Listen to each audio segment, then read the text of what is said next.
Hai, gua Raka. Dan ini cerita dari Dira, teman kita. Kopi pahit di stasiun Manggarai. Kalian tahu gak sih? Kadang cerita paling sedih itu justru datang dari tempat-tempat yang paling biasa. Kayak kafe kecil di samping stasiun misalnya. Ini cerita tentang sahabatku Dira. Dan percaya deh, setiap kali gua inget ceritanya, dada gua masih sesak. Jadi gini, Dira itu barista di sebuah kafe kecil yang cuma selemparan batu dari stasiun Manggarai. Kalian yang sering naik KRL pasti tahu kan? Stasiun yang ramai banget itu. Nah, kafenya Dira ini tempatnya kecil. Cuma muat sekitar 10 kursi. Tapi entah kenapa tempatnya selalu rame. Mungkin karena kopinya enak, atau mungkin karena senyum Dira yang bikin orang-orang pengen balik lagi. Dira kerja dari jam 5 pagi. Ya, jam 5 pagi. Pas langit Jakarta masih abu-abu dan jalanan masih sepi. Dia bilang sih dia suka waktu-waktu kayak gitu. Tenang, cuma ada suara mesin kopi sama sesekali kereta yang lewat.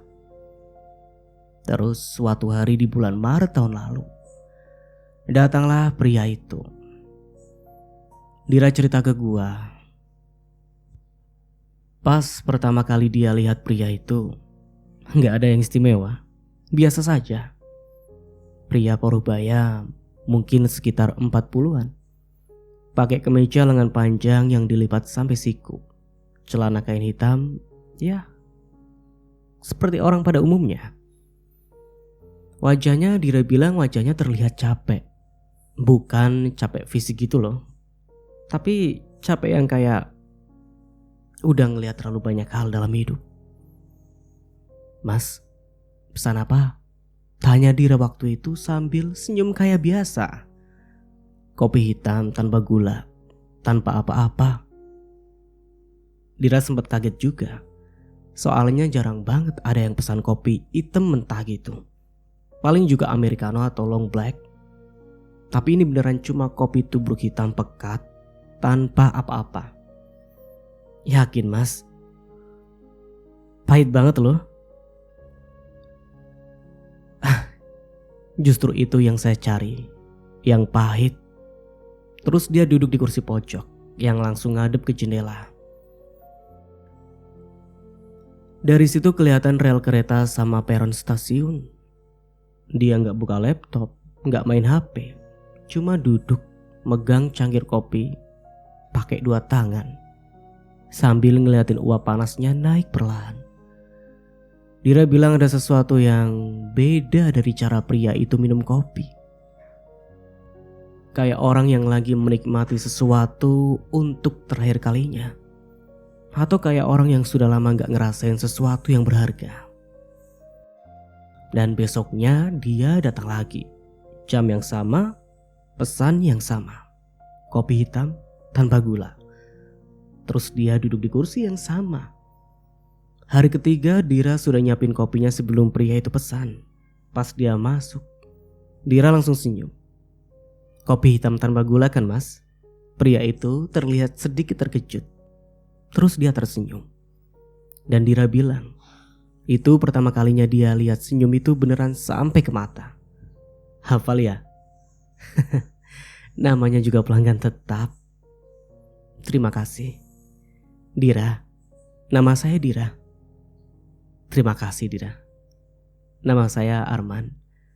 Nah, dari situ mulailah. Setiap pagi Arman datang selalu jam 6 lewat 10 menit. Selalu pesan kopi yang sama. Selalu duduk di kursi yang sama. Dan perlahan-lahan mereka mulai ngobrol. Ya bukan obrolan yang panjang lebar sih, cuma nyambung aja gitu. Arman nanya Dira udah kerja berapa lama di kafe itu. Dira cerita dia kerja sambil kuliah, ambil kelas malam.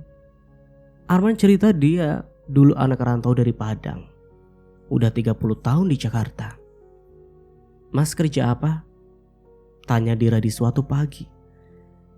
Dulu arsitek, sekarang sedang cuti panjang, jawab Arman sambil ngurutin kopi hitamnya. Dira gak nanya lebih jauh. Dia ngerti kok, ada hal-hal yang orang gak mau ceritakan kalau belum waktunya. Percakapan di antara pahitnya kopi. Bulan-bulan pun berlalu, April, Mei, terus Juni. Arman tetap datang setiap pagi dan Dira. Gua ngeliat sendiri kok, gimana matanya berbinar-binar setiap kali nyebut nama Arman. Gua rasa gua suka sama dia. Dira ngaku suatu hari pas kita lagi makan siang bareng. Gua langsung natap dia. Serius? Dia ngangguk dong. Dia beda tahu. Gak kayak cowok-cowok yang biasanya nyoba gombalan murahan atau maksa minta nomor. Dia tulus. Obrolannya dalam. Dia ngedengerin gua beneran. Iya, gua inget banget senyum waktu itu.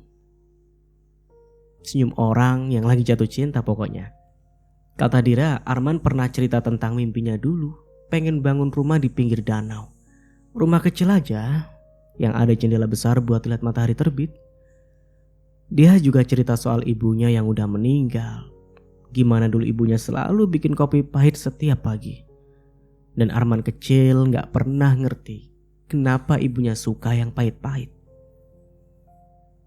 Sekarang baru ngerti. Kata Arman waktu itu sambil tersenyum. Karena yang manis-manis itu cepet hilang. Yang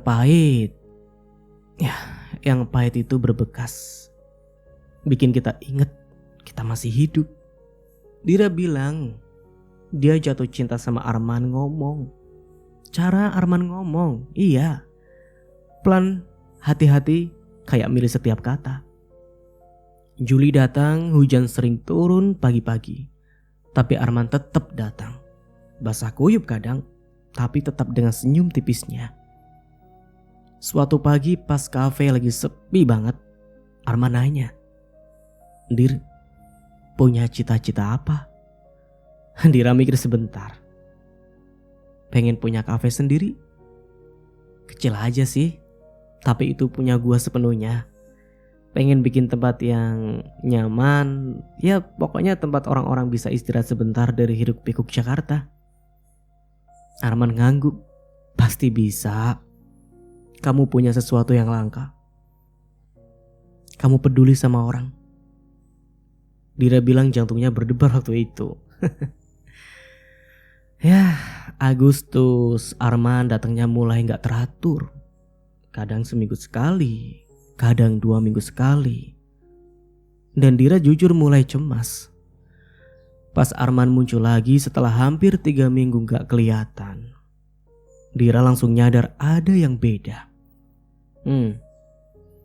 Arman kurus, pipinya cekung, matanya lebih cekung. Mas sakit? Tanya Dira. Dia gak bisa nahan kekhawatiran di suaranya. Arman tersenyum, tapi kelihatan banget senyum itu penuh capek. Iya, lagi perang sama badanku sendiri. Dira nyiapin kopi kayak biasa, tapi tangannya sampai gemetar. Dia duduk di seberang Arman. Untuk pertama kalinya, dia gak balik di counter.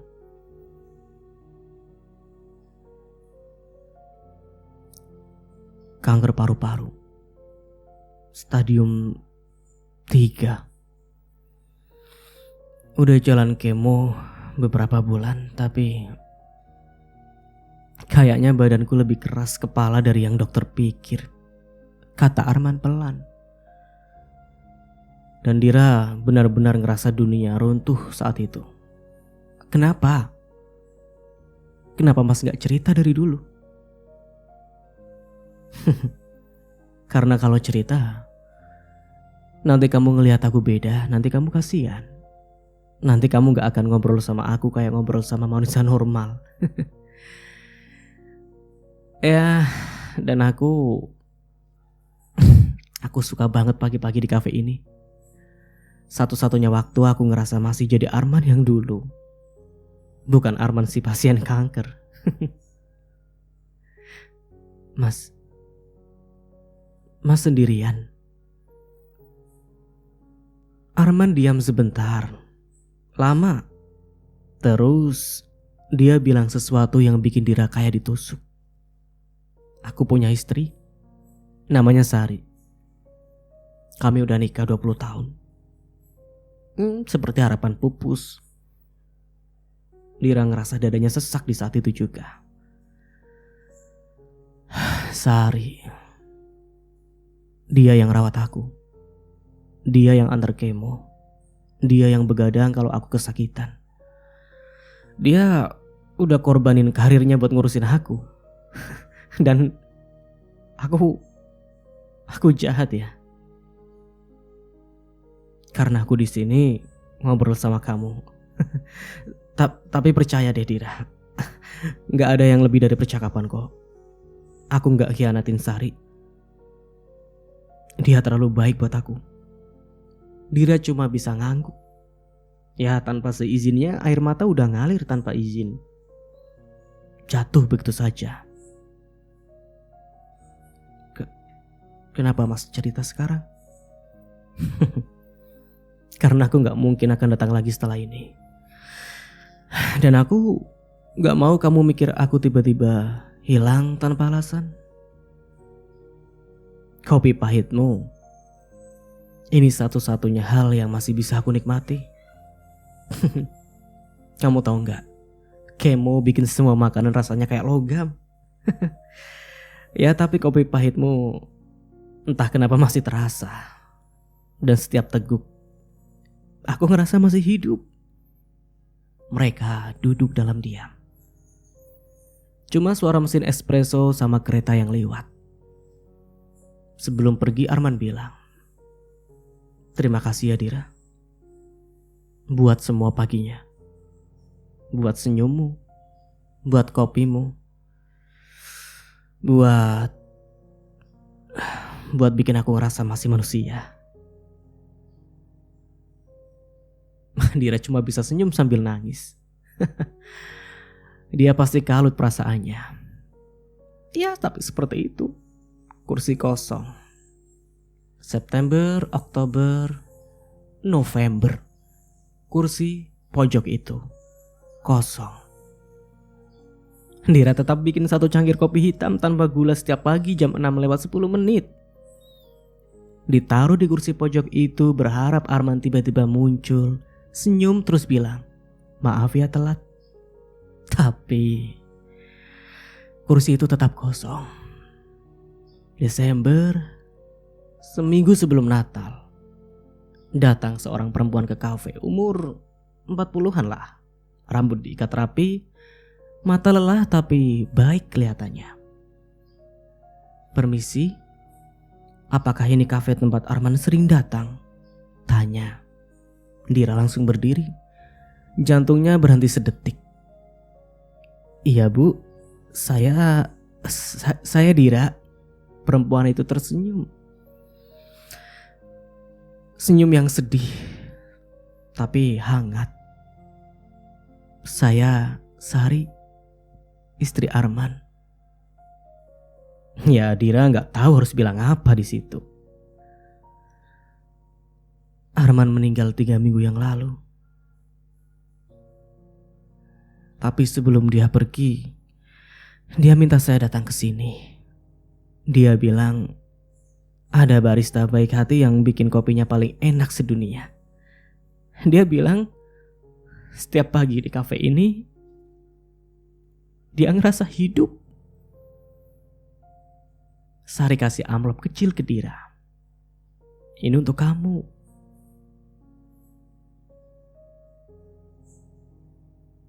Ini dari Arman. Dia menulis sebelum sebulan dia pergi. Di situ Sari peluk Dira. Pelukan yang sangat tulus. Terima kasih ya. Sudah bikin hari-hari terakhir suamiku jadi lebih indah. Dia selalu pulang dengan senyum setelah dari sini. Setelah Sari pergi, Dira buka amplopnya. Di dalamnya ada selembar kertas. Tulisan tangan Arman yang pasti sudah gemetar itu. Dira, terima kasih untuk setiap cangkir kopi pahit. Terima kasih untuk setiap senyum. Terima kasih sudah jadi alasan aku bangun pagi. Kamu bilang pengen punya kafe sendiri? Jangan menyerah. Kamu akan jadi pemilik kafe terbaik. Karena kamu punya hati yang tulus. Ya, teruslah bikin kopi pahit. Karena ada orang-orang seperti aku yang butuh diingatkan bahwa kita masih bisa merasakan sesuatu. Bahwa kita masih hidup. Sampai jumpa di kehidupan lain. Mungkin di kafe di pinggir danau itu. Arman. Sekarang sudah setahun lebih sudah berlalu. Dira masih kerja di kafe kecil di samping stasiun Manggarai itu.